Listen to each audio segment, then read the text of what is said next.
O Império Russo foi o terceiro maior império de todos os tempos e o segundo maior império de terras contíguas, sendo superado apenas pelo Império Mongol.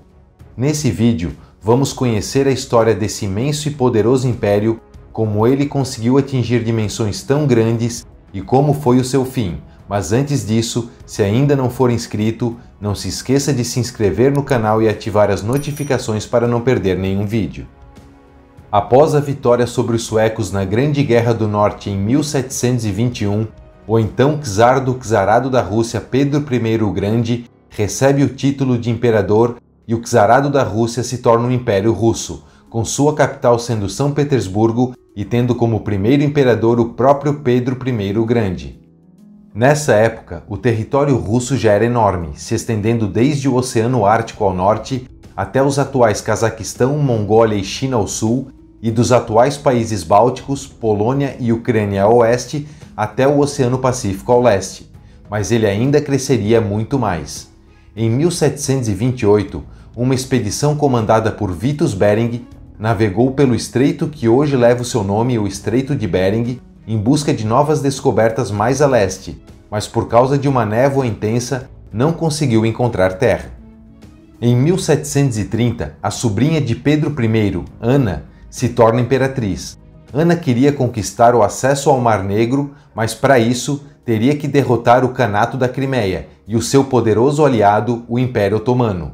Após uma campanha na década de 1730, o Império Russo é derrotado pelo Império Otomano e se retira da região, com exceção da cidade de Azov, conquistando o acesso ao Mar Negro.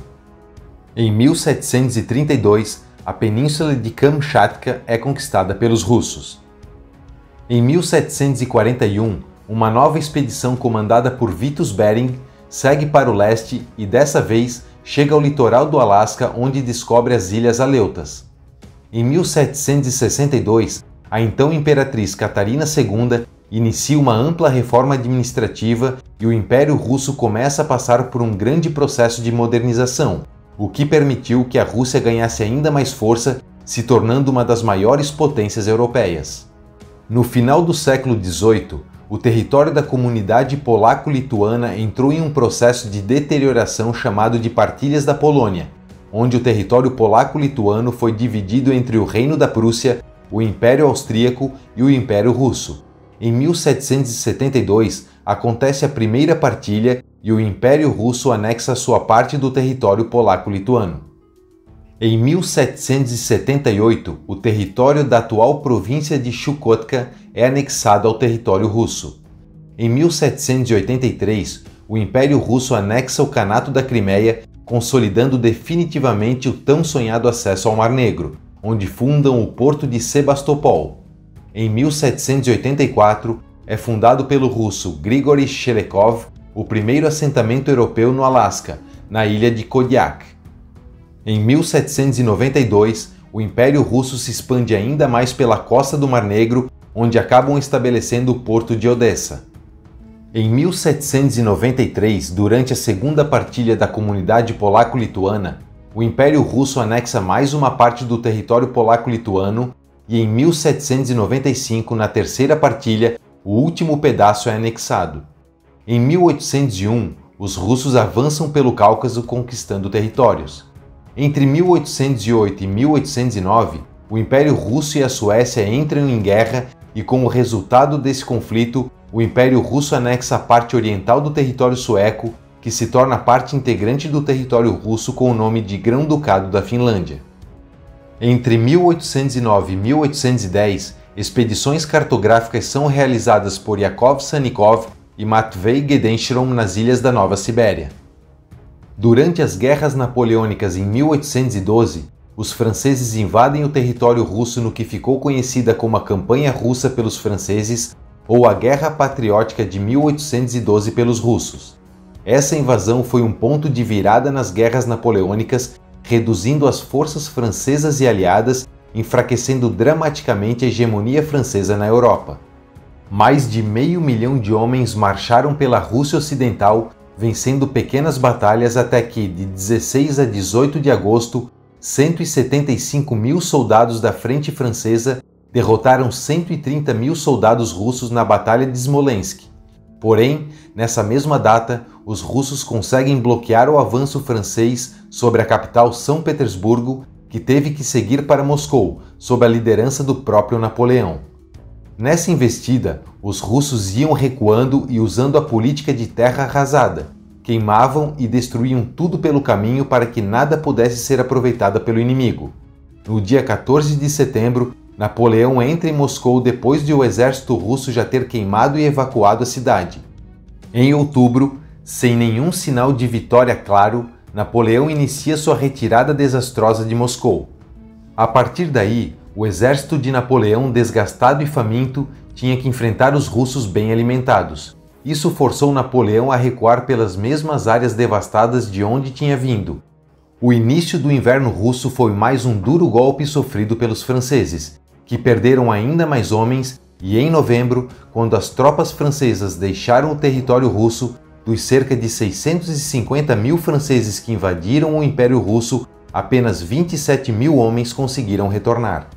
Em 1815, é criado pelo Congresso de Viena a Polônia do Congresso, ficando unida constitucionalmente ao Império Russo como um protetorado.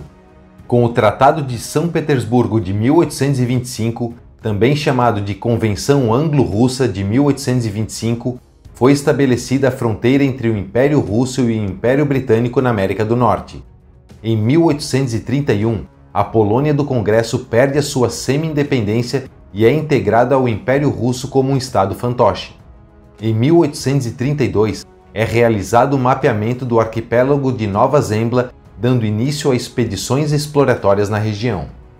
Em 1847, o Império Russo conquista o Kanato Cazaque na Ásia Central. A partir de 1850, colonos russos começaram a estabelecer minas de carvão na Ilha Sakhalina, no Extremo Oriente, porém, o Japão declarava soberania pela ilha. Em 1855, com a assinatura do Tratado de Shimoda, o Império Russo e o Japão concordam que a Ilha Sakhalina pudesse ser habitada por pessoas das duas nacionalidades, ficando os colonos russos com a parte norte e os japoneses com a parte sul.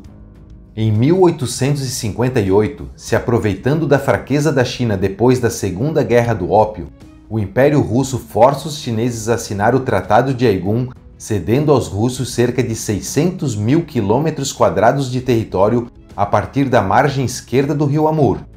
E em 1860, com a assinatura de outro tratado, o de Pequim, o Império Russo obteve o território ao sul do rio Amur, ao longo do Mar do Japão, onde fundam no mesmo ano o porto de Vladivostok.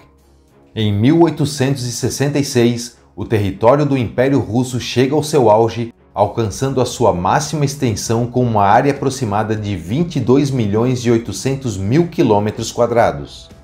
De 1853 a 1856, aconteceu a Guerra da Crimeia.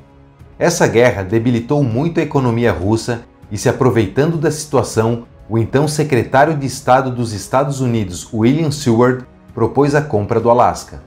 Como a região tinha se provado pouco rentável para o Império Russo e já começava a se tornar um fardo, o negócio foi fechado.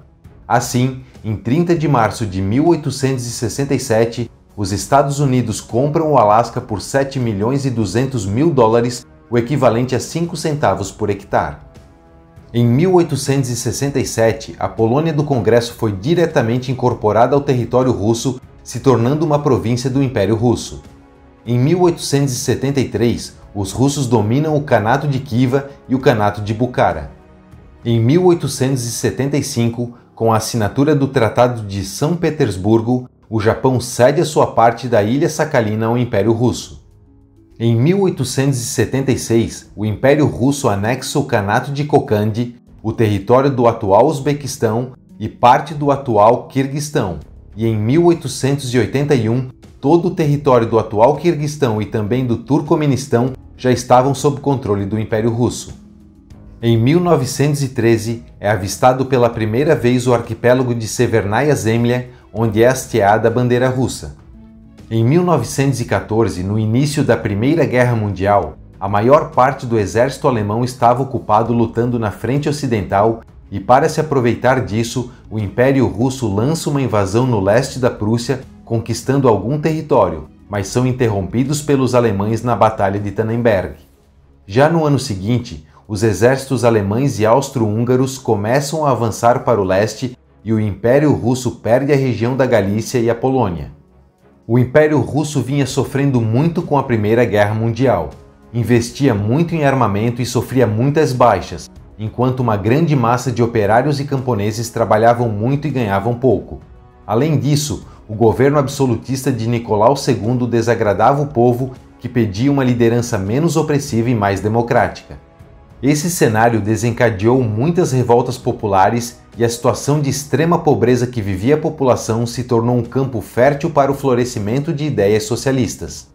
Assim, no dia 15 de março de 1917, o imperador Nicolau II é deposto por um conjunto de forças burguesas e socialistas, dando início ao que ficou conhecido como a Revolução Russa de 1917. Nicolau II foi substituído por um governo provisório e assim chega ao fim o Império Russo. Caso você não tenha assistido a parte 1, que conta a história do nascimento da Rússia, clique no card no alto do vídeo ou no link que está na descrição. No próximo vídeo, vamos falar sobre a União Soviética, como foi formada, os fatos mais relevantes da sua história e como foi o seu colapso. Se você gostou do vídeo, não esqueça de deixar o seu like. Um abraço e até o próximo vídeo.